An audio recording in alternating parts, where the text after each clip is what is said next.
Hello everyone welcome back to my another blog. आज হৈছে মঙ্গলবাৰ আৰু এতিয়া বাজি গৈছে আবেলি 4টা। এয়া ৰাতিপুৱাটো বলক আৰম্ভ কৰি দিওঁ। আজিৰ দিনটো ৰাতিপুৱাৰ পৰা আৰম্ভ কৰিছোঁ। এয়া দালি বনাইছোঁ, মচুৰ মগু দালি মিক্স কৰি পেলাই সদায় যিদৰে কৰোঁ তেনেকৈ দিনটো আৰম্ভ কৰিছোঁ। যিহেতু গোটেই দিনটোৰ ব্লগটোৱে দেখাবলৈ চেষ্টা কৰোঁ যিমানলৈকে পাৰোঁ, গতিকে সেইকাৰণে ৰাতিপুৱাৰ পৰাই আৰম্ভ কৰি দিছোঁ। সেইফালে ভাজি এখনো বনাই লৈছোঁ, অকণমান শ্বেয়াৰ কৰিছোঁ, দেখাই দিওঁ একনো কেনেকৈ ভাত সাজ খুৱাই পঠিয়ালোঁ।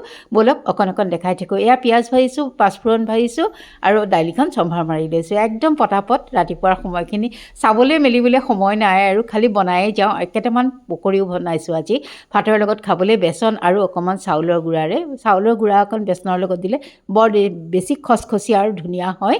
আৰু তাতে মই অকণমান বন্ধাকবি পাতচাটো দি দিছোঁ দেই, অকণমান গাজৰ চালাড দিছোঁ। বাছ এনেকৈয়ে থালিখন ৰেডি কৰিবলৈ চেষ্টা কৰিছোঁ। অকণমান বৰকেইটাও দি দিছোঁ, দালি দি দিছোঁ আৰু বেঙেনা কেইপিচমানো গৰমে গৰমে ভাজি লৈছোঁ। বলক এনেকৈ ভাত সাজ খাই নিৰামিষ ভাল লাগে, যিহেতু আজি মঙ্গলবাৰ নিৰামিষেই খাওঁ, গতিকে কাঁহীখন এওক দি ল'লোঁ। পানী চানী ৰেডি কৰি লওঁ, টিফিন চিফিন ৰেডি কৰি লওঁ। এওক পঠিয়াই পেলাই আজি এটা ৰেচিপি, ধুনীয়া এটা ৰেচিপি লৈ আহিছোঁ। বলক দেখাওঁ কিহৰনো অকণমান দেখাই দিওঁ। বলক গম পাবই, অকণমান দেখিলে আপোনালোকে গম পাব, কিন্তু বহুত টেষ্টি হয়, বহুত ধুনীয়া হয়। এয়া এওঁ গ'ল তাৰপাছত বলক মই ৰেডি কৰি লওঁ বস্তুখিনি। এইকেইটা দেখিছে নহয় জলকীয়া, মানে জলকীয়া খাওঁতা নাই, গতিকে নষ্ট হৈ যায় জলকীয়াকেইটা। বোলো কিবা এটা বনাই থৈ দিওঁ। আৰু সেইখিনি আমলখিখিনি মই যে ভৰাইছিলোঁ সিদিনাখন ইনষ্টেণ্ট আচাৰটো, সেইখিনি মই অকণ থালিখনত উলিয়াই ৰ'দাই আছোঁ, ক'ৰবাত বেয়া হৈ যায় বুলি ভয় লাগে। আৰু এয়া ভাত খোৱাৰ আগে আগে পকৰি কেইটামান আমালৈ ভাজি ল'লোঁ। অকণমান ৰঙালাও পিটিকা বনাই লওঁ, ভাততে দি থৈছিলোঁ। অকণমান নহৰু আৰু এয়া জলকীয়া পুৰি দি লৈছোঁ, নেমু নিমখ আৰু অকণমান চেনি দিছোঁ, মিঠাতেল দিছোঁ, পিটিকি লৈছোঁ। তাতকৈ আৰু একো নালাগে, ইমান টেষ্টি নহয় এই পিটিকাটো। নাই খোৱা যদি খাব দেই, নহৰু আৰু জলকীয়াটো কিন্তু পুৰি দিব, তেতিয়া বৰ ধুনীয়া লাগে। আৰু বলক এইখিনিও শুকাই গ'ল, লৈ যাওঁ। বলক অকণ দেখাই নিওঁ। বহুত টেষ্টি এই জলকীয়া আচাৰটো, যদি এনেকৈ খোৱা নাই এবাৰ বনাই খাব, সহজতে হৈ যায়।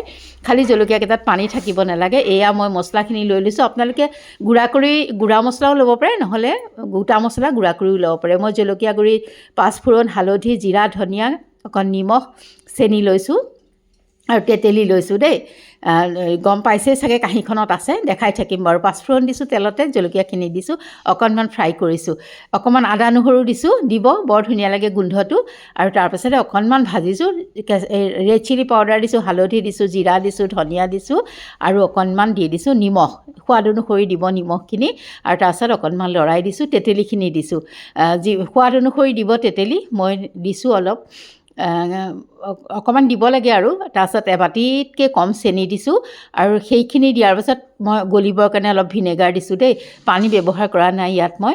আৰু তাৰপাছতে অকণমান টেঙা হৈ থকা দেখি মই অলপ গুড় দি দিছোঁ।